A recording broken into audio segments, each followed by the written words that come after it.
इम्तियाज जलीललाच अधिक मताधिक्याने निवडून देणार आहे, हा आमचा ठाम निर्धार आहे। आज तुम्ही रॅली जर पाहिली तर तुमच्या लक्षात येईल ही बातमी दिल्लीपर्यंत गेल्याशिवाय राहणार नाही। एवढी आज जनता स्वयंस्फूर्तीने शेकडो रुपये खर्च करून आलेली आहे, तळमळीनं आलेली आहे की इम्तियाज जलीलने हा एक भाग आहे, आदर्श ठेवीदारांचे पैसे मानकापेने डुबवले। आजपर्यंत आम्ही अनेक नेत्यांच्या गळ्यात हात घातले, अनेकांना पाय पकडले, एकही देव आम्हाला पावला नाही, सवलत मिळालीच नाही। आणि आम्ही तो विचार करत नाही की आम्हाला सवलत मिळाली तरच आम्ही इम्तियाज जलीलला मतदान करू। आमचं बॅड लक ते मिळो ना मिळो, पण आमच्या परीक्षणामध्ये इम्तियाज जलीलच उतरलेला आहे। कारण याच माणसाने आमचा प्रश्न हाती घेतला।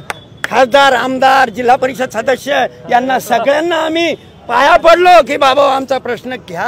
अहो या लोकांनी नका का करायला नाही पाहिजे होतं, पण आमचे रडत्याचे आसू तपूसाला पाहिजे होते, यांनी प्रतिसाद दिलाच नाही।